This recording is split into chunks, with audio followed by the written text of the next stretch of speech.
ರೇಣುಕಾಸ್ವಾಮಿ ಕೊಲೆ ಪ್ರಕರಣದಲ್ಲಿ Darshan and gang ಅಂದರಾಗಿ 65 ದಿನ ಆಯಿತು. ಈ ಗ್ಯಾಂಗ್ಗೆ ಸಂಬಂಧಪಟ್ಟಂತಹ ಮತ್ತೊಂದು ಎಕ್ಸ್ಕ್ಲೂಸಿವ್ ಆದಂತಹ ಸುದ್ದಿ ಇದೆ. ಇನ್ನು ಚಾರ್ಜ್ ಶೀಟ್ ಸಲ್ಲಿಕೆಯಾಗಿಲ್ಲ, ಆಗಲೇ ಜಾಮೀನಿಗಾಗಿ ಅರ್ಜಿ ಹಾಕಿದ್ರು ಈ ಪ್ರಕರಣದ A1 ಆರೋಪಿ ಪವಿತ್ರ ಗೌಡಗೆ ಈಗ ಮಾಸ್ಟರ್ ಸ್ಟ್ರೋಕ್ ಕೊಟ್ಟಿದ್ದಾರೆ ಪೊಲೀಸರು. ದರ್ಶನ್ಗೂ ಮುನ್ನವೇ ಜಾಮೀನು ಅರ್ಜಿಯನ್ನ ಪವಿತ್ರ ಸಲ್ಲಿಸಿದ್ಯಾಕೆ? ಕೊಲೆ ಕೇಸ್ನಲ್ಲಿ ನನ್ನ ತಪ್ಪಿಲ್ಲ ಅಂತ ಪವಿತ್ರ ಗೌಡ ಏನ್ ಜಾಮೀನಿಗೆ ಅರ್ಜಿ ಹಾಕಿದ್ರು. ಈಗ ಪವಿತ್ರಗೆ ಶಾಕ್. ಪವಿತ್ರ ಗೌಡ ಪಾತ್ರ ಏನು ಈ ಪ್ರಕರಣದಲ್ಲಿ ಅನ್ನೋದನ್ನ ಎಳೆಯಾಗಿ ಪೊಲೀಸರು ಬೆಚ್ಚಿಟ್ಟಿದ್ದಾರೆ. ಹಾಗಿದ್ರೆ ಪವಿತ್ರ ಸಲ್ಲಿಸಿದ ಜಾಮೀನಿಗೆ ಪೊಲೀಸರು ಸಲ್ಲಿಸಿದ ಆಕ್ಷೇಪಣೆಯಲ್ಲಿ ಏನಿದೆ? ಪವಿತ್ರಗೆ ಜಾಮೀನು ಸಿಗದಂತೆ ಕೋರ್ಟ್ಗೆ ಆಕ್ಷೇಪಣೆ ಸಲ್ಲಿಕೆಯಾಗಿದ್ದು, ಜಾಮೀನು ಕೊಡುವಂತೆ ಕೇಳಿದ ಎಲ್ಲ ಅಂಶಗಳಿಗೂ ಕೂಡ ತಿರುಮಂತ್ರ. ಆಗಸ್ಟ್ 27ರಂದು ಪವಿತ್ರ ಜಾಮೀನು ಅರ್ಜಿ ವಿಚಾರಣೆ ನಡೆಯುತ್ತೆ. ಹಾಗಿದ್ರೆ ಪವಿತ್ರ ಗೌಡ ಸಲ್ಲಿಸಿದ ಜಾಮೀನಿನಲ್ಲಿ ಏನಿದೆ? ಅದಕ್ಕೆ ಪೊಲೀಸರು ಸಲ್ಲಿಸಿರುವಂತಹ ಆಕ್ಷೇಪಣೆಯಲ್ಲಿ ಏನಿದೆ? ಎಳೆಯಾಗಿ ಬೆಚ್ಚಿಟ್ಟಿದ್ದಾರೆ ರೇಣುಕಾಸ್ವಾಮಿ ಕೊಲೆ ಪ್ರಕರಣದಲ್ಲಿ ಪವಿತ್ರ ಗೌಡ ಪಾತ್ರ ಏನು ಅನ್ನೋದನ್ನು. ನಾನೇನೂ ಮಾಡಿಲ್ಲ, ನನ್ನನ್ನು ಇದರಲ್ಲಿ A1 ಆರೋಪಿ ಮಾಡಿದ್ದಾರೆ ಅನ್ನೋದು ಪವಿತ್ರ ಅಳಲಾಗಿದೆ. ಆದ್ರೆ ಕೊಲೆ ಮಾಡಲೆಂದೇ ಕೆಡ್ಡಾಗೆ ಕೆಡವುದ್ರು ಅಂತ ಪೊಲೀಸರು ಆಕ್ಷೇಪಣೆ ಸಲ್ಲಿಸಿದ್ದಾರೆ.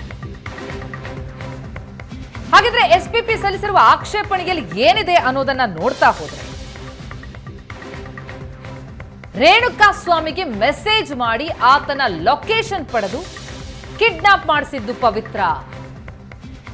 ರೇಣುಕಾಸ್ವಾಮಿಗೆ ಮೆಸೇಜ್ ಮಾಡಿದ್ದೇ ಪವಿತ್ರ ಗೌಡ ಅಂತ SPP ಆಕ್ಷೇಪಣೆಯನ್ನ ಸಲ್ಲಿಸಿದ್ದಾರೆ. ಅಂದ್ರೆ ಕೊಲೆ ಮಾಡಲೆಂದೇ ರೇಣುಕಾಸ್ವಾಮಿಯನ್ನ ಕೆಡ್ಡಾಗೆ ಬೀಳಿಸಲು ಪವಿತ್ರ ಅನ್ನೋದು ಪೊಲೀಸರು ಹೇಳ್ತಾ ಇರೋದು. ತನ್ನ ಮೊಬೈಲ್ ಅನ್ನ A3 ಆರೋಪಿ ಪವನ್ಗೆ ಕೊಟ್ಟಿದ್ದಂತಹ ಪವಿತ್ರ ಗೌಡ ತಾನೇ ಮೆಸೇಜ್ ಮಾಡುವಂತೆ ಸೂಚನೆಯನ್ನ ಕೊಟ್ಟಿದ್ದು ಈ ಪವಿತ್ರ. ಮೆಸೇಜ್ ಮಾಡಿ ಆತನ ಲೊಕೇಶನ್ ಪಡೆದು ಆತನನ್ನ ಕಿಡ್ನಾಪ್ ಮಾಡಿದ್ದಾರೆ. ಅಂದ್ರೆ ಈ ಕೊಲೆ ಪ್ರಕರಣದಲ್ಲಿ ಪವಿತ್ರ ಪಾತ್ರ ಭಾರಿ ಕ್ರೂಷಿಯಲ್ ಅನ್ನೋದನ್ನ ಪೊಲೀಸರು ಸಾಬೀತುಪಡಿಸೋದಕ್ಕೆ ಹೊರಟಿದ್ದಾರೆ. ಹಾಗಿದ್ರೆ ಪವಿತ್ರ ಪಾತ್ರ ಏನು? ಪವಿತ್ರ ಮತ್ತು ದರ್ಶನ್ ಸೇರಿಯೇ ಈ ಷಡ್ಯಂತ್ರ ನಡೆಸಿದ್ರು. ಆರೋಪಿಗಳ ಜೊತೆ ಸೇರಿ ದರ್ಶನ್ ಪವಿತ್ರ ಷಡ್ಯಂತ್ರ ನಡೆಸಿದ್ರು. ಕಿಡ್ನಾಪ್ ಮಾಡುವ ಮುನ್ನವೇ ಪವಿತ್ರ ಗೌಡ ಆಕ್ಟಿವ್ ಆಗಿದ್ರು ಅನ್ನೋದು ಪೊಲೀಸರ ಮಾಹಿತಿ. Pavithra phone serial call details record ಅನ್ನ ಪಡೆದಾಗ ಅದು ಈ ಹತ್ಯೆಯ ರಹಸ್ಯವನ್ನ ಬಯಲು ಮಾಡ್ತಾ ಇದೆ. ನನಗೇನು ಗೊತ್ತಿಲ್ಲ, ನನ್ನ ತಪ್ಪಿಲ್ಲ ಅಂತ ಹೇಳ್ತಾ ಇದ್ದ ಪವಿತ್ರಗೆ ಆಕೆಯ mobile call details record shock ಕೊಡ್ತಾ ಇದೆ. ಪೊಲೀಸರು ಕೇವಲ IPC ಸೆಕ್ಷನ್ 304 ಹಾಕಬೇಕಾಗಿತ್ತು, ಆದ್ರೆ 302 ಹಾಕಿದ್ದಾರೆ. ಅಂದ್ರೆ ನನ್ನ ಮೇಲೆ ಕೊಲೆ ಪ್ರಚೋದನೆ ಕೇಸ್ ಹಾಕೋ ಬದಲು ಕೊಲೆ ಕೇಸನ್ನೇ ಹಾಕಿದ್ದಾರೆ ಅನ್ನೋದು ಪವಿತ್ರವಾದವಾಗಿತ್ತು. ಆದ್ರೆ ಪವಿತ್ರ ಗೌಡ ಪಾತ್ರ ಏನು ಅನ್ನೋದನ್ನ ಎಳೆಯಾಗಿ ಪೊಲೀಸರು ಬೆಚ್ಚಿಟ್ಟಿದ್ದಾರೆ.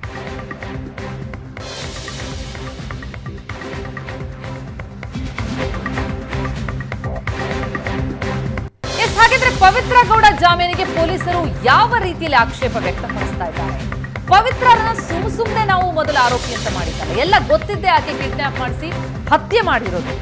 ಆ ಹಿನ್ನೆಲೆಯಲ್ಲೇ ಆಕೆ ಪ್ರಮುಖ ಆರೋಪಿಯಾಗ್ತಾರೆ. ಕೊಲೆ ಮಾಡುವ ಉದ್ದೇಶ ಇರಲಿಲ್ಲ ಅಂತ ಪವಿತ್ರ ಗೌಡ ವಾದಿಸ್ತಾ ಇದ್ರು. ಆದ್ರೆ ಎಲ್ಲಾ ರೀತಿಯ ಸಾಕ್ಷ್ಯ ಇಟ್ಕೊಂಡೇ ಕೋರ್ಟ್ಗೆ ಆಕ್ಷೇಪಣೆಯನ್ನ ಪೊಲೀಸರು ಸಲ್ಲಿಸಿದ್ದಾರೆ.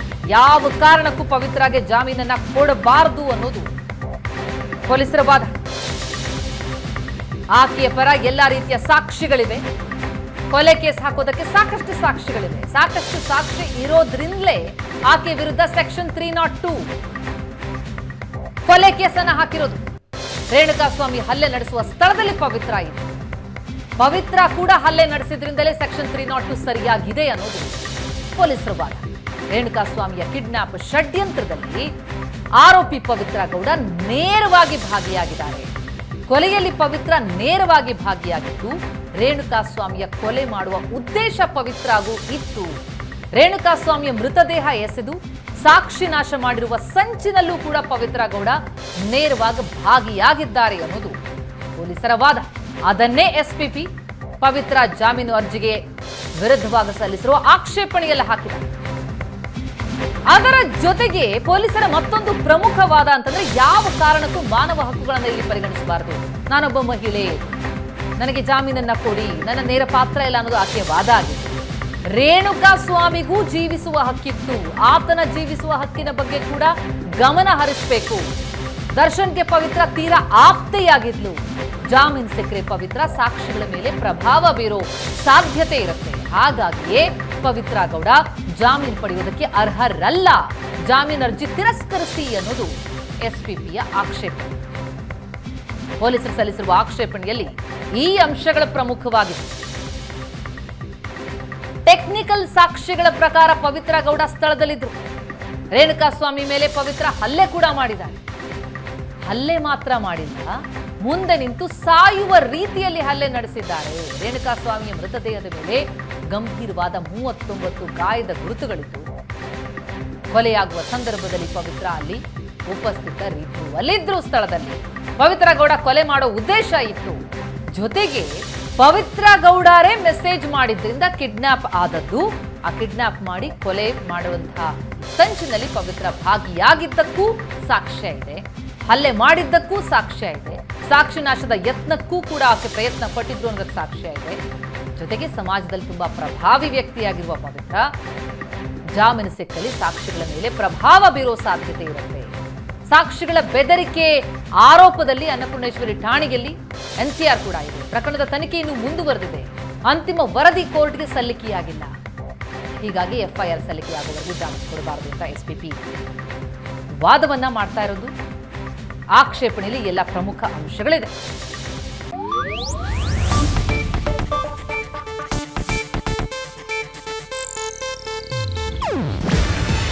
ಇದು ಏಷ್ಯಾನೆಟ್ ನ್ಯೂಸ್ ನೆಟ್ವರ್ಕ್ ಪ್ರಸ್ತುತಿ.